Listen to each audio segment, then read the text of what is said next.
দেশ জুড়ে মাদকাসক্তি নিরাময় কেন্দ্রের সংখ্যা ৫ শতাধিক, কিন্তু এসব প্রতিষ্ঠানের বড় একটি অংশের বিরুদ্ধে উঠেছে চিকিৎসার নামে প্রতারণা ও ভয়াবহ নির্যাতনের অভিযোগ, যেখানে রোগীদের দিনের পর দিন আটকে রেখে চালানো হয় মারধর ও নানা ধরনের অমানবিক নির্যাতন। অভিযোগ রয়েছে কিছু কেন্দ্রে চিকিৎসার আড়ালে চলছে রমরমা মাদক ব্যবসাও।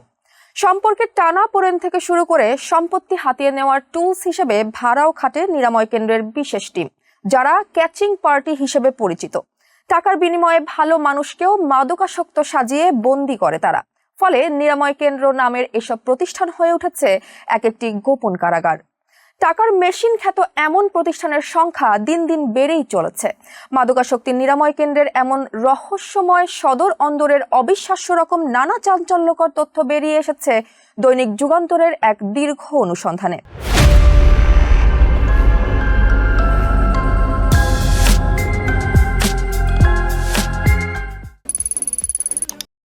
বিকন পয়েন্টের ভয়াবহ রূপ বেরিয়ে এলো এক অনুসন্ধানে। প্রতিবেদনে বলা হয়, রাজধানীর অভিজাত এলাকায় অবস্থিত ভিআইপি নিরাময় কেন্দ্র বিকন পয়েন্টে রোগী ভর্তির আগে করা হয় না কোনো ডোপ টেস্ট। এরপর রোগীকে রাখা হয় গোপন বন্দিশালায়। মোবাইল ফোন সহ ব্যক্তিগত জিনিসপত্র কেড়ে নিয়ে রাখা হয় তালাবদ্ধ করে। কেন্দ্রটির ভেতরে অনুসন্ধান চালিয়ে দেখা যায়, তরুণদের পাশাপাশি বিভিন্ন বয়সী মানুষ সেখানে বন্দী। কারো মাদকাসক্তির কারণে পরিবার তাকে ধরে এনেছে, আবার কারো ক্ষেত্রে ক্যাচিং পার্টির সহায়তায় জোর করে ভর্তি করার অভিযোগ রয়েছে। এমনকি সম্পত্তি বা পারিবারিক বিরোধের জেরেও কাউকে এসব কেন্দ্রে আটক করে রাখার অভিযোগ মিলেছে। জোরপূর্বক বন্দি বীর মুক্তিযোদ্ধা ও শিল্পপতি তাদেরই একজন মোহাম্মদ শাহজাহান, শতভাগ রপ্তানিমুখী গার্মেন্টস ওয়াইড টেক্সট লিমিটেডের চেয়ারম্যান। মাদক তো দূরের কথা, জীবনে কোনোদিন তিনি একটি সিগারেটেও টান দেননি। অথচ সম্পত্তির লোভে নিজের সন্তানই এই অন্ধকারে তাকে বন্দি করে রেখেছেন। শত চেষ্টা করেও মুক্তি মিলছে না তার। এরপর কান্নাজড়িত কণ্ঠে তিনি বলেন, ২০২৪ সালে স্ত্রীর মৃত্যুর পর তিনি একা হয়ে পড়েন। দুর্বিষহ নিঃসঙ্গতা কাটাতে জীবনসঙ্গীর প্রয়োজনীয়তার কথা জানান। এতে তার ছেলে ক্ষুব্ধ হয়।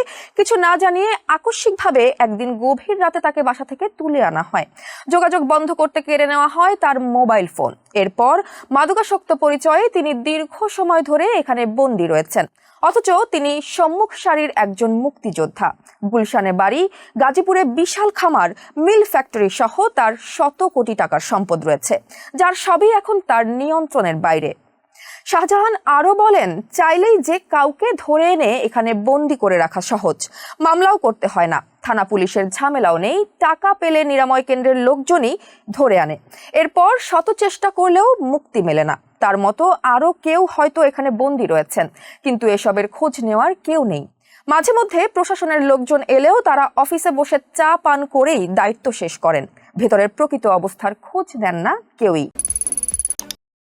বিকন পয়েন্টের ক্যাচিং পার্টি সংশ্লিষ্টরা জানান, নিরাময় কেন্দ্রের ক্যাচিং পার্টির মাধ্যমে কাউকে ধরে আনতে বিশেষ কয়েকটি প্যাকেজ চালু রয়েছে। যেমন, ঢাকার মধ্যে যে কোনো জায়গা থেকে ধরে আনার ফি ২৫,০০০ টাকা, ঢাকার বাইরের খরচ আরও বেশি। সেক্ষেত্রে প্রতি কিলোমিটার হিসেবে টাকা দিতে হয়। তবে চট্টগ্রাম কিংবা সিলেট থেকে কাউকে ধরে আনার ন্যূনতম খরচ ৫০,০০০ টাকা। সাপের বিষ দিয়ে নেশা করা তরুণ বিকন পয়েন্টে মাত্র ২১ বছর বয়সী এক তরুণকে বন্দী করে রেখেছে তার পরিবার।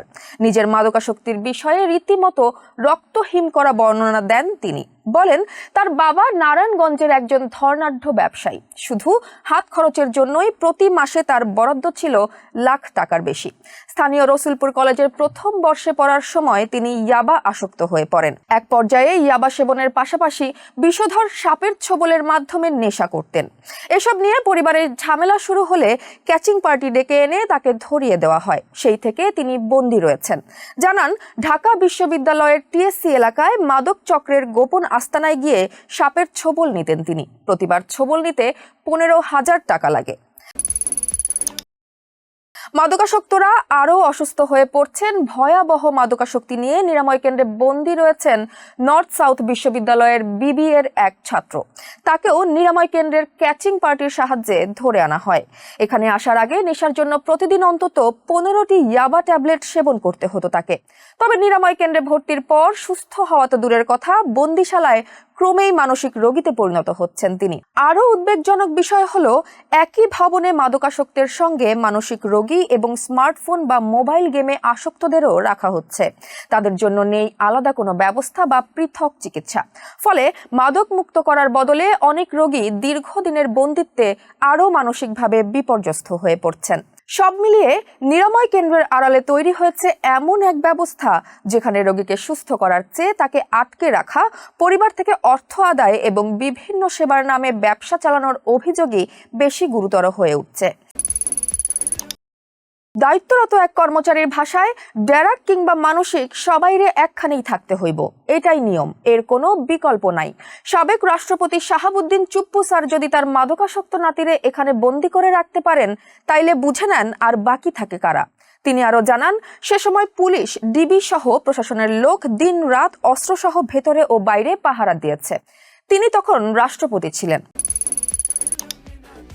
অভিযোগের বিষয়ে বিকন পয়েন্টের বক্তব্য, মাদকাসক্ত সাজিয়ে নিরপরাধ ব্যক্তিকেও আটকে রাখা সহ নানা অনিয়মের বিষয়ে বক্তব্য রাখতে চাইলে বিকন পয়েন্ট নিরাময় কেন্দ্রের ম্যানেজার আনোয়ারুল ইসলাম মঙ্গলবার রাতে যুগান্তরকে বলেন, মাদকাসক্ত ছাড়াও তাদের প্রতিষ্ঠানে মানসিক রোগেরও চিকিৎসা দেওয়া হয়। স্বাস্থ্য অধিদপ্তর থেকে মানসিক হাসপাতালের লাইসেন্স নিয়েছেন তারা। এছাড়া যারা এখানে ভর্তি হন তাদের সবাইকে বিশেষজ্ঞ চিকিৎসকরা দেখে তারপর ব্যবস্থাপত্র দেন। ফলে মাদকাসক্ত বা মানসিক রোগী সাজিয়ে এখানে কাউকে আটকে রাখার কোনো সুযোগ নেই।